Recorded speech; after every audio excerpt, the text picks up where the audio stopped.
So what we are going to do is we are going to make sure that this character, when clicked, shows that it is clicked.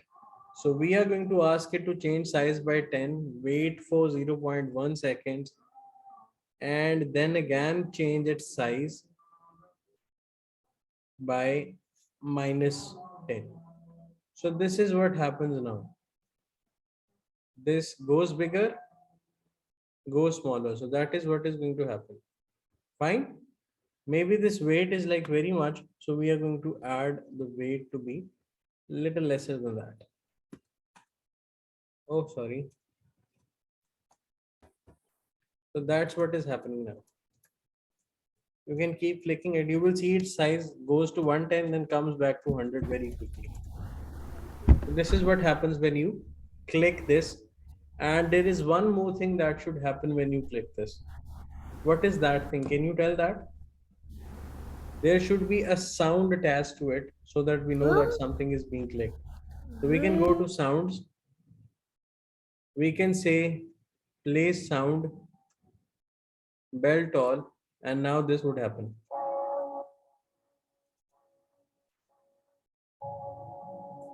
But this,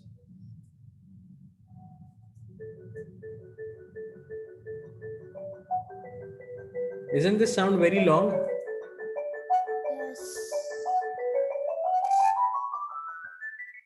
So the sound is actually very long. What we are going to do is just cut this sound somewhere here like that.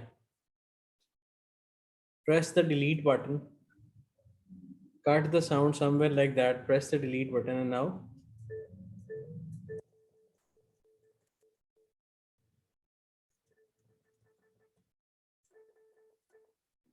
this sound is going to be played. And then there is this other option, which is also a very long sound. Similarly, I can add a new sound here if I want. Let's see what is in the bell section.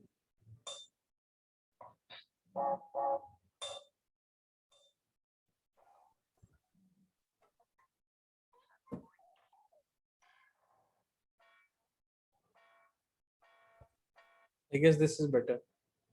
So just keep it till here. Delete the last part.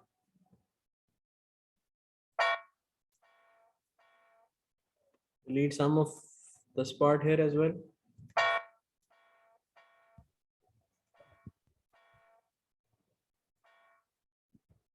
So this is what we are going to use.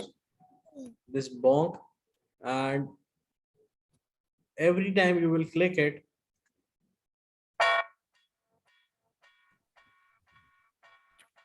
this sound is going to ring at the back. Fine.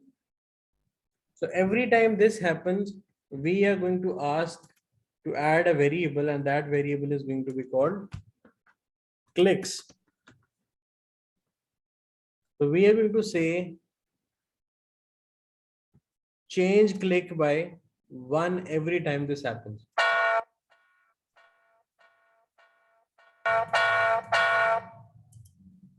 And do two things. First thing is that keep on checking if the clicks are 50. If someone has made 50 clicks, then we would want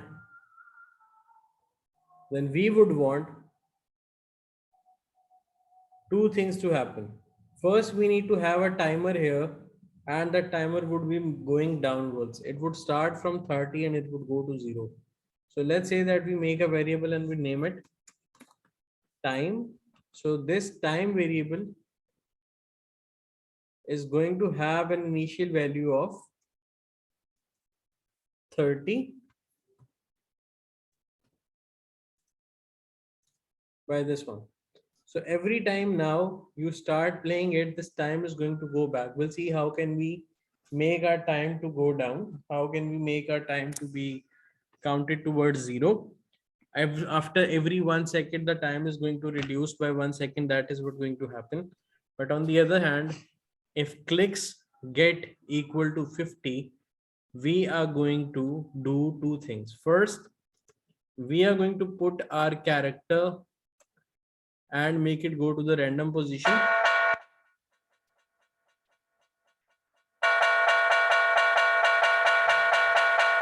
So by the time you reach 50 clicks, it's going to change its position and go somewhere else, and you would have to click it there. Similarly, you can add more levels, like clicks is equal to 10, you can change its position. Clicks is equal to 20, you can change its position, and you can do as much as of that. You can add as many of as levels of that. There is no problem in that. And there is one more thing that we are going to say, that is change time by 20 or 15 seconds. So you get more 15 seconds after that. If that value is, let's say, 49, and you click this and its value goes 50, you will now see that the time has gone from 30 to 45. Look at the clicks and look at the time. It only needs one more click. So if I click it like that, it is going to go to 50, change its position, and the time is going to be 45, which was previously 30, and 15 more has been added on to that. So all these things are in place now. Now we need only the last thing. Last thing is to show the settings of the game. Okay, show the settings of the game. So the first setting of the game is to see where to start and what values to set for every of this, you can say, for all of this, for the clicks and for the times. So everything is going to start when you press the flag click. The clicks is going to be set to 0 and the time is going to be set to 30. So this is going to happen every time you click the flag. Doesn't matter how many clicks have you made. Every time you click the flag, this would happen. And also I would want my character to come in the middle. So I would put 0, 0 here so that my character comes to middle every time a flag is clicked. So whenever you press the flag button, the bell is going to come in the middle. So these are the few things that have already been said. Now we need to do something for the time to count it down. So in order to count down the time, we are going to set up a forever loop. And what is going to happen forever is that it is always going to wait 1 second and change time by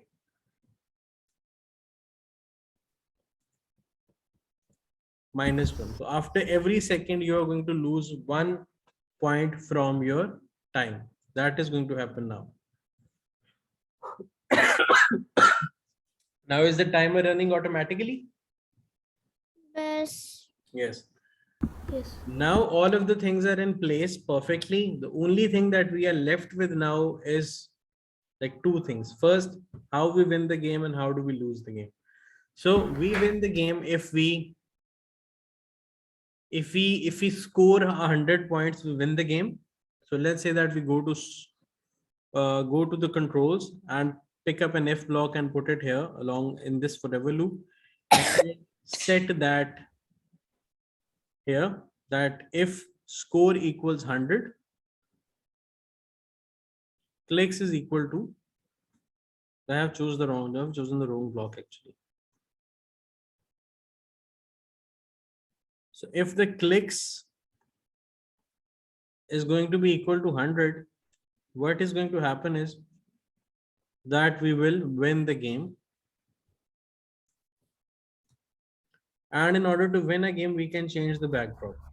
Let's say the first backdrop that we will have is this blue sky. And the second backdrop that we are going to have is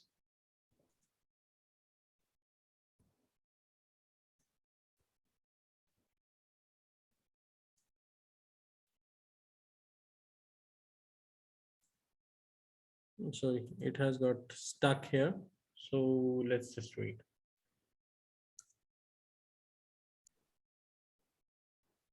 So this is going to help us, this code here, which says when wait 1 second and change time by -1. This is going to help us to get the score running towards back towards zero from 30 towards zero. So that would make our this problem fixed, that the time is going to be counted down from here onwards. The next thing that we want to work on is that time problem. So how do we know that we have lost the game? So as you can see that I have added two backdrops here. First is a clear backdrop, which is blue sky, and then I have backdrop here as well, which says press the green flag to start again, and its name is backdrop one. So we are going to have this backdrop come up every time our time goes to zero. So if we have lost all the seconds and we have not been able to complete our task, then we are going to get this, you can say, get this screen in front of us which says press the green flag to start again. And every time you are able to score 100 points, this screen is going to come up. And for both the cases, if you want to restart, you would have to press the flag button again. So that is what I have done here. I have used this code block here which says check if the score is equal to 100. If the score reaches 100, you can hide your character, switch backdrop to party, this one which says hooray you won, and stop everything that you were previously working on. And similarly, always keep on checking this thing as well, that if time reaches zero, you are going to hide your character. After hiding your character, you are going to switch back to backdrop one or the blue sky, whichever the backdrop one, where backdrop one is basically the backdrop in which we are saying that press flag to start again. It is this backdrop. See, so this backdrop is going to come onto your screen after this happens, that the time reaches zero, and your game would stop. So this is kind of the simplest sort of the clicking game code that we have worked on, and you can do the same as well. I have added this set size to 100% as well, because there might be a glitch in this game. If you see this right now, you are going to see something stupid. You can see this apple. Do you think that this apple is getting bigger and bigger and bigger? Do you see that this apple has got very much bigger now? Yes. Why has this happened? This has happened because there is a glitch. And that glitch is, if you repeatedly press it a lot of times, this might happen. So when you will press the flag button, your apple is going to get to the smaller size of the 100% size once again. If you keep on clicking it like that, this keeps on increasing as well. So if you press the flag button, it is going to come back to its original size.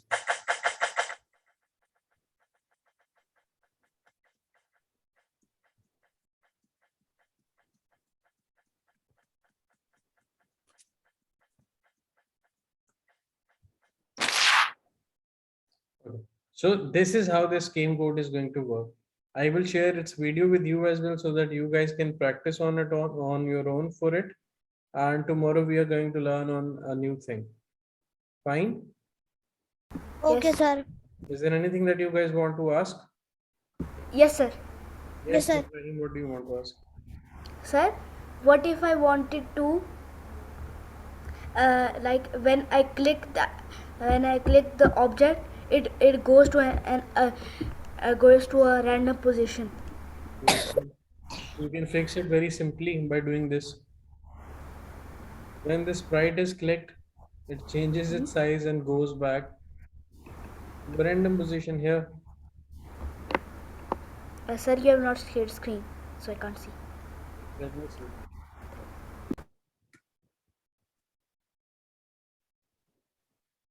So this is share screen.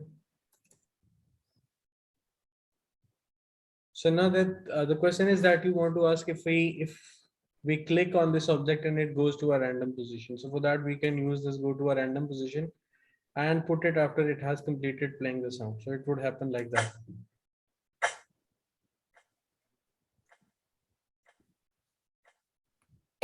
Okay, Yeah, sir. is that fine? Okay. So that is how it is going to work. Any other question? Yes, sir.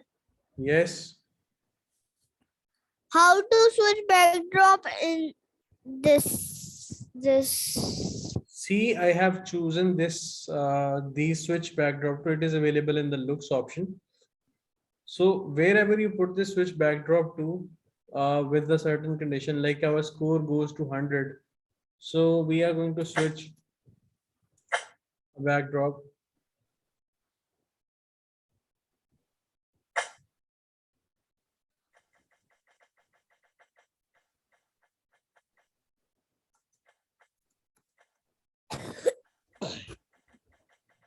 So if I score 100 points here, it is going to take me to another background.